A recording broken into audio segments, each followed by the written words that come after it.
आज देखेंगे कॉलर वाले ब्लाउज की कटिंग जो कि स्पेशली रहेगा शॉल कॉलर के ऊपर में। ठीक है, इसका सामने का गला रहेगा वी गला, लंबाई 14 इंच की, चेस्ट 34 इंच, कमर 31 इंच, शोल्डर 14 इंच, सामने का गला 8 इंच, डॉट का पॉइंट 10.25, आर्म होल 16, कटोरी 5.5। ये मेजरमेंट है, सिर्फ इतना ही मेजरमेंट है।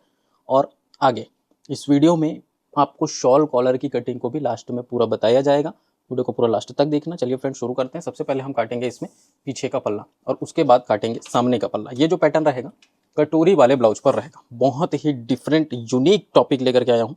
कटोरी पैटर्न, उसमें वी गला, उसी में कॉलर, वो भी शॉल कॉलर। लास्ट तक वीडियो को देखना। एक सवाल भी पूछूंगा आपसे जिससे मुझे पता लगता है कि आपने वीडियो को पूरा लास्ट तक देखा है। 14 इंच की लंबाई है, निशान लगाएंगे 15 का। ठीक, 1 इंच का मार्जिन कंपलसरी होता है। और पीछे पल्ला है, कॉलर वाला है, तो कितना बड़ा रहेगा क्या रहेगा सब बताऊं। सबसे पहले ये इस प्रकार से सीधा निशान। ठीक, उसके बाद शोल्डर कितना है बॉडी पर 14, हाफ करने पर कितना होगा 7 इंच। ठीक है, तो ये 7 इंच का मार्क करना पहले और हाफ इंच का एक्स्ट्रा मार्जिन। कॉलर वाला जो पैटर्न है ये एक लौता ऐसा पैटर्न है, चाहे आप पुराने ब्लाउज से नाप लें या शरीर से नाप लें, शोल्डर आपको उतना ही मिलेगा। हमको मिला 14 इंच का। ये वैसे तो पूरा बॉडी से लिया गया मेजरमेंट है, 14 इंच मिला, हमने 15 का हाफ करके सीधा 7.5 का मार्क किया हुआ है। ठीक है, तो ये 7.5 यहाँ पर भी मार्क कर देना। ये इस प्रकार से निशान आपको मिलाना है। अब निशान मिलाने के बाद आपको चाहिए आर्म होल गोलाई कितना 16 इंच का। डिफरेंट यहाँ पर क्या चीज होता है, डिफरेंस होता है गले का, गले के बाद की बची हुई शोल्डर पट्टी का। तो गला यहाँ पर हम लेंगे मात्र 2.5 इंच और उसके बाद जो बचा हुआ शोल्डर पट्टी है इसको हम स्लोप देंगे 1 इंच का। ये इस तरीके से आर्म होल की साइड डाउन। ठीक, बहुत इंपॉर्टेंट फेज होता है ये शोल्डर का स्लोप देना। यहाँ पर हम आर्म होल का जो निशान लेंगे सीधा निशान, ये डाउन वाले निशान से 6.25 इंच मार्क करके लेंगे। ठीक है, इस प्रकार से। और ये जो निशान है इसको सीधा आगे बढ़ा देंगे ऐसे। अब आगे बढ़ाने के बाद यहाँ पर एक चीज़ का ध्यान रखना, चेस्ट साइज आपका कितना है 34, मतलब कि 34 इंच। तो इसका चौथा हिस्सा कितना होगा 8.5 inch. Half inch losing extra add करेंगे, बॉडी से नाप लिए हैं इसलिए। और 1.5 इंच का सिलाई मार्जिन एक्स्ट्रा ऐड करेंगे। ये कॉमन सिलाई मार्जिन होता है, किसी भी ब्लाउज में 1.5 इंच आपको देना चाहिए। ये पहला काम हो गया। नीचे आएंगे, कमर पे आ जाते हैं डायरेक्ट। 31 इंच, चौथा हिस्सा कितना होगा 7.25। ये 7.25 का मार्क कर दिए, 1 इंच डॉट के लिए छोड़ देंगे, पीछे पल्ला है तो, और 1.5 इंच का सिलाई मार्जिन। स्केल लेंगे, निशानों को मिला लेंगे, ये इस प्रकार से। ठीक है, ये देखिए ऐसे। अब उसके बाद आपको एक बार आर्म होल गोलाई चेक करके देख लेना है। ये मैं क्यों बोलता हूं, क्योंकि अगर गोलाई ज्यादा हो रही होगी तो आप निशान को ऊपर चढ़ा लेंगे, कम हो रही होगी तो थोड़ा डाउन कर लेंगे। ये देखिए यहाँ पर हम ऊपर से क्यों नाप रहे हैं, इसका एक बहुत बड़ा रीजन है हम ऊपर से क्यों नाप रहे हैं। अभी फिलहाल नाप करके देखते हैं। जैसे जैसे हमारी आर्म होल गोलाई घूमती वैसे वैसे हम यहाँ पर नाप करके देख लेते हैं। ये देखिए 8 इंच से थोड़ा सा ऊपर ही आ रहा है, मतलब हमें आर्म होल गोलाई हमारी प्रॉपर मिल रही है। अब ऊपर से क्यों नाप रहे हैं वो मैं बाद में बताऊंगा। चलिए अभी इसका आर्म होल गोलाई का शेप देते हैं। सबसे पहले तो फ्रेंच कर्व का यूज कर सकते हैं या हाथ से ही नॉर्मली आप गोलाई दे सकते हैं। जनरली हम फ्रेंच कर्व का यूज करते नहीं है, लेकिन आज ये इस प्रकार से रख करके आपको दिखा रहे हैं, ये ऐसे। ठीक, ये जो गोलाई शेप है इसको थोड़ा सा अच्छे से नीचे की तरफ ले जा करके शेप देना है, ये ऐसे। अब इसके बाद ये पीछे का पल्ला है, बहुत ज्यादा इसमें कुछ करने की आवश्यकता नहीं है। जो आपका डॉट है वो ले लेना। डॉट कितना है आपका 4 सवा 4 इंच।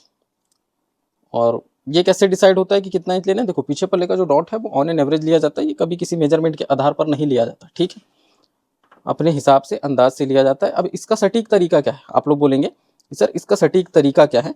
तो इसका कोई तरीका नहीं होता, ये आप अपने हिसाब से लेते हैं। डिजाइन वगैरह आ जाते हैं बीच में, अगर स्टोन वगैरह आ गए, पीछे पल्ले में कुछ प्रिंट है तो थोड़ा बहुत साइड भी किया जा सकता है, कोई प्रॉब्लम नहीं। आमतौर पर जो शोल्डर का सेंटर है, दोनों शोल्डर की जो पट्टी होती है उसका सेंटर पे इसको ले सकते हैं। ऐसा कोई नियम नहीं है कि इसको आपको इतने इंच पर लेना होगा। अब हम बात करेंगे पीछे पल्ले में जो मेन पॉइंट है उसके बारे में। वो क्या है, किसी भी कॉलर ब्लाउज में आपका जो पीछे का पल्ला होता है वो 1.5 इंच बड़ा होता है। ये बहुत इंपॉर्टेंट जानकारी है, इस चीज को ध्यान देना। कितना बड़ा रहता है 1.5 इंच। अब इसको 1 इंच बड़ा लेकर के भी बनाया जा सकता है, 1.5 इंच बड़ा लेकर के भी बनाया जा सकता है। हम 1.5 इंच क्यों बड़ा लेते हैं, हम 1.5 इंच इसलिए बड़ा लेते हैं क्योंकि 1.5 इंच बड़ा लेने से आपका कॉलर का शेप प्रॉपर आकर के बैठता है ना। और बड़ा नहीं लेने से क्या होता है कि आपका जो कॉलर है वो पीछे की तरफ लटकता है। फिर ये जो शेप है ये यहाँ से इस तरीके से आपको राउंड कर देना है। बस इतना सा काम है पीछे के पल्ले में, उसके बाद हम इसकी कटिंग करेंगे। अगर आप चाहें तो हमसे रेडी पेपर कटिंग्स मंगा सकते हैं कॉलर वाले ब्लाउज के या और अन्य भी तरीके के जो ब्लाउज हैं उनके। तो कैश ऑन डिलीवरी पर 100% फिटिंग गारंटी के साथ आप लोग अगर पेपर कटिंग्स मंगाना चाहते हैं, अपने काम को बेहतर करना चाहते हैं, बिंदास आप ब्लाउजों की सिलाई करना चाहते हैं अपने लिए या अपने कस्टमर्स के लिए, तो डिस्प्ले पे हमारा व्हाट्सअप नंबर चल रहा है, उस पर आप हाई करके मैसेज करें।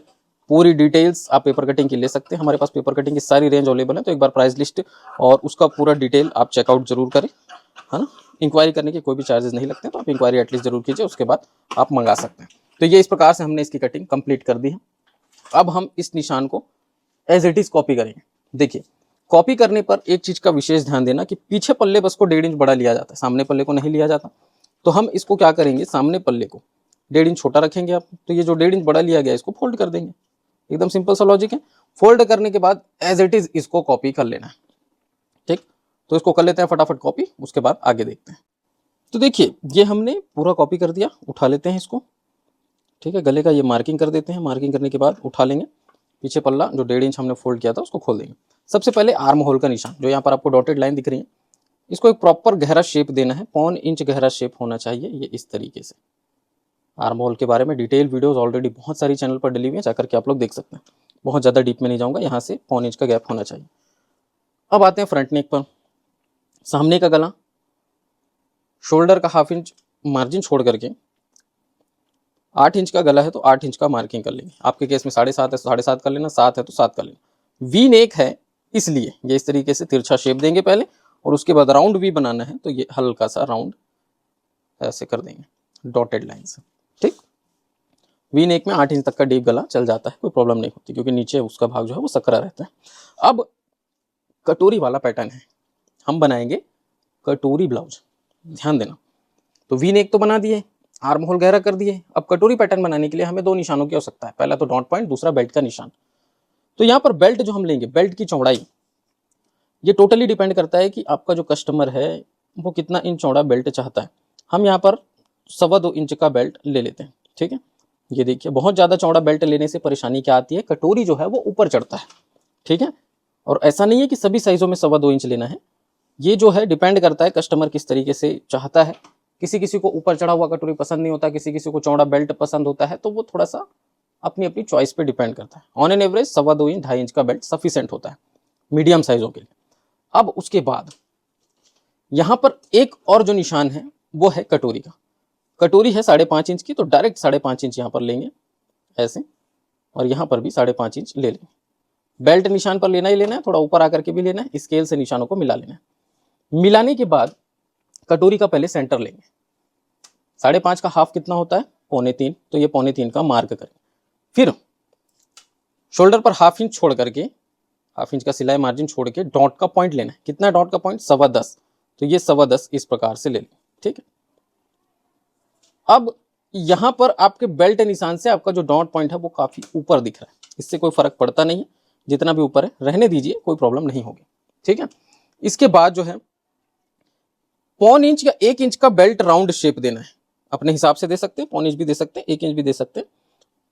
जितना ज्यादा राउंड देते हैं उतना ही ज्यादा खूबसूरत दिखता है। ये हो गया। अब 2 चीजें ध्यान देना, यहां पर कटोरी का शेप हम कैसे क्रिएट करेंगे। तो ये एक ऑन एन एवरेज यहां से निशान लेना गले की तरफ, ये ले सकते हैं आप 5.5 इंच पर, 5.25 इंच पर, अपने हिसाब से। चेस्ट साइज के अकॉर्डिंग भी ले सकते हैं, गले के साइज के अकॉर्डिंग भी ले सकते हैं।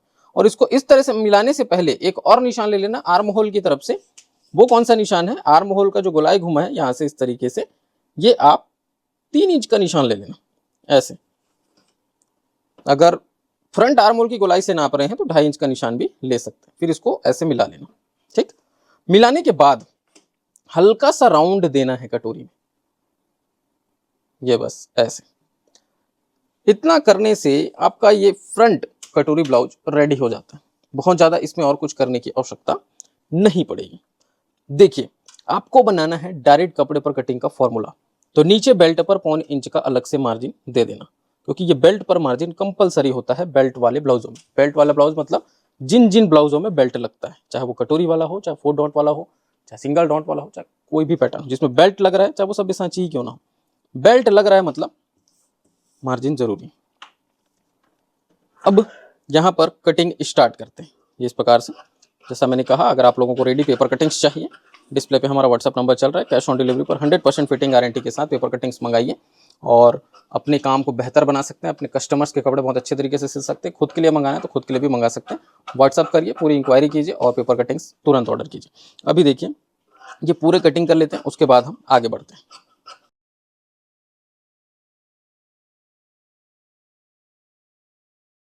क्रॉस पट्टी आपका बिल्कुल रेडी पीस है और बेल्ट भी है ना, जिसको योग पट्टी बोल रहे हैं, वो भी बिल्कुल रेडी। कटोरी जो है इसको फोल्ड करके इस तरीके से कट लगा लेना सेंटर का। अब हमें इसमें मार्जिन देना पड़ेगा, ठीक है। मार्जिन कितना देंगे, किस प्रकार से देंगे, वो मैं आप लोगों को अभी समझाता हूं। इसको पहले तो एज इट इज कॉपी कर लेना है, ठीक। ये इस तरीके से पूरा कॉपी कर लेना अच्छे से। कॉपी करने के बाद हम इसमें मार्जिन प्रोसेस को बहुत बारीकी से समझेंगे। कटोरी का मार्जिन किस प्रकार से दिया जाता है। पुरानी जो कटोरी उसको उठा लेंगे, अब इसका कोई काम नहीं है। तो अब देखिए, सबसे पहले आपको ये जो सेंटर लाइन है यहां पर स्केल रख करके निशान को नीचे लेकर के आना है, ठीक। अब जो आपका सेंटर मतलब जो डॉट पॉइंट है, ये वाला पॉइंट, यहां से आप 2.5 इंच या 3 इंच नीचे मार्क करेंगे। अब आप बोलेंगे सर 2.5 इंच बोले और 3 इंच बोले तो हम कंफ्यूज हैं। जिनको बहुत ज़्यादा पफ क्रिएशन की आवश्यकता नहीं है वो 2.5 इंच पर मार्क कर देना। जिनको ज़्यादा पफ लगता है, डॉट पॉइंट ऊपर चढ़ने की शिकायत आती है, ऐसे लोग 3 इंच पर मार्क कर लेना। क्यों? क्योंकि देखो कभी कभी होता क्या है, चेस्ट साइज शरीर ज़्यादा रहता है लेकिन बस्ट का उभार कम रहता है ना, आप समझ रहे होंगे। तो उस कंडीशन में हमें ज़्यादा पफ क्रिएशन की आवश्यकता नहीं होती है। ज़्यादा पफ बना देते हैं तो भी ब्लाउज अजीब सा दिखने लगता है। तो ऐसे कस्टमर्स के लिए 2.5 इंच, बाकी के लिए 3 इंच। अब ये वाला निशान सीधा इस प्रकार से आगे बढ़ाएंगे और ये वाला जो निशान है इसको भी आगे लेके आएंगे। इधर दोनों तरफ आपको 1.25 इंच का मार्जिन देना है, 1.25, इधर भी 1.25, ठीक है। और गले के दोनों नोक पर हाफ इंच का मार्जिन, ये खाली सिलाई का मार्जिन होता है, ठीक है। अब क्या करेंगे, ये जो आपका हिस्सा है इसको हाथों से ही इस प्रकार से मिलाएंगे, जिसमें ऊपर केवल सिलाई का मार्जिन रहेगा हाफ इंच का और नीचे आते आते वो जो 1.25 इंच का निशान है उस पर मिला लेंगे, ठीक है। ये भी डायरेक्ट स्केल से मिला सकते हैं, ऊपर हाफ इंच से, नीचे डायरेक्ट 1.25 इंच पर। और इनको तो स्केल से बस आपको टच करना है, मिलाना है, ठीक है। ये देखिए, और इस प्रकार से आपकी एकदम परफेक्ट गोल कटोरी मार्जिन वाली बन करके तैयार हो जाती है। अब यहाँ पर हम क्या करेंगे, इसको फोल्ड करेंगे सेंटर से बिल्कुल। फोल्ड करने के बाद जो हमारा कटोरी साइज था, कितना था, 5.5, उसका हाफ लेंगे। हाफ इंच पहले छोड़ देंगे। हाफ इंच छोड़ने के बाद जितना हमारा कटोरी साइज है उसका हाफ लेंगे। 5.5 का हाफ कितना होगा, 2.25। आपके केस में जो भी आपकी कटोरी साइज होगी उसका हाफ लेना और इसको इस तरीके से फोल्ड कर देना, ठीक। ये देखिए, फोल्ड करने के बाद इसमें हम कट्स लगा लेंगे ऐसे।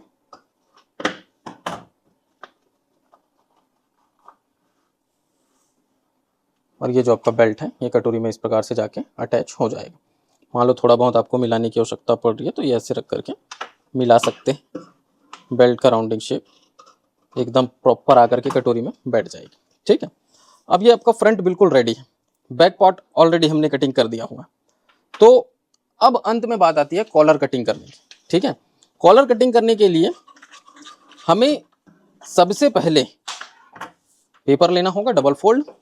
डबल फोल्ड पेपर लेने के बाद हमें मेजरमेंट चाहिए कि कितने इंच का हम कॉलर कटिंग करेंगे। वो कैसे डिसाइड होगा, वो डिसाइड होगा आपका पीछे पल्ले से। देखिए, आपको शोल्डर का हाफ इंच मार्जिन छोड़ने के बाद ये मेजरमेंट ले लेना है थोड़ा अंदर से, सिलाई मार्जिन छोड़ करके, कि ये टोटल कितना आ रहा है। कितना आ रहा है भाई, 3.25 लगभग, ठीक है। 3.5 से 3.25 के बीच है, 3.25 पकड़ के चलते हैं। तो ये आप नोट कर लेंगे, 3.75 पहला आपका मेजरमेंट हो गया। और उसके बाद ये वाला जो हिस्सा है ये कहाँ से आया है कट के, ये जो है आपने जो गला कटिंग किया है ये उसी का हिस्सा है। गला हमने कटिंग किया ना, ये उसी का हिस्सा है। उसी को नाप लेंगे इस प्रकार से रख के। वी नेक का शेप है कंप्लीट। कितने इंच पर जा रहा है, लगभग ये जा रहा है टोटल 12 इंच, ठीक है। हमने क्या किया, 3.25 था तो 3.25 को छोड़ दिए और टोटल 12 इंच का हमको शॉल कॉलर कटिंग करना पड़ेगा। आई होप एकदम क्लियर समझ में आ गया होगा आपको। अगर डाउट है तो मैं एक बार फिर से क्लियर करता हूँ। देखिए, सबसे पहले हमने क्या किया, ये हमारा पीछे का पल्ला था, इसमें हमने हाफ इंच शोल्डर ज्वाइंट का मार्जिन छोड़ा और पीछे पल्ले में जहां पर कॉलर फिट होना है उस हिस्से को नाप लिए, तो 3.25 इंच हमको मिला। एकदम क्लियर है, पीछे पल्ले का काम बस इतना ही। ये जो पीस है ये हमने कहीं से उठा के नहीं लाया, ये जो पीस है ना ये यहां से निकला है, आपका वी नेक के शेप से ये निकला था। तो नेक शेप पर बराबर बिठाने के लिए ये हम इस तरीके से 3.25 इंच इस पे छोड़े, शोल्डर का मार्जिन इस पे भी छोड़ा हुआ है, और टोटल इसको नाप करके देखिए तो 12 इंच हमको मिला। इससे यह साबित होता है कि 12 इंच का शॉल कॉलर यहां पर लगेगा। ठीक, अब हम शॉल कॉलर की कटिंग करेंगे।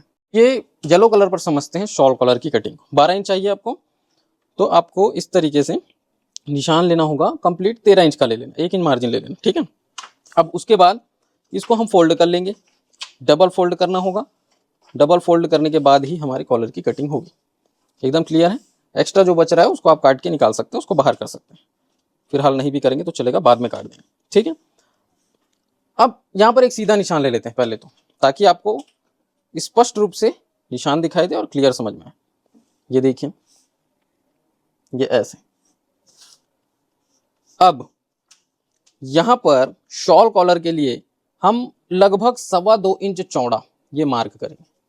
ठीक, यहां पर भी 2.25 इंच चौड़ा, और इसको एकदम स्ट्रेट कर लेंगे। ये जो हिस्सा है आपका, ये पीछे पल्ले का हिस्सा है। ठीक है, अब यहां पर से टोटल कितना होना था, 12 इंच और 1 इंच का मार्जिन, तो 1 इंच मार्जिन छोड़ देंगे। ये जो आपका वी नेक का शेप है, ये यहां पर देखिए हमने इसको काट करके निकाला हुआ है, इसी पीस को, तो ये यहां पर इस तरीके से रख देंगे, एकदम एक्यूरेट आएगा आपका शेप, और इसको बिल्कुल थाप करके निशान लगा देना, बस इतना सा काम है। वी नेक में शॉल कॉलर लगाना एकदम इजी है। ठीक है, लेकिन बस ये ध्यान रखना कि वी नेक का जो वो शेप कट कर हमने निकाला, उसको हमने संभाल के रखा, फेंका नहीं, है ना।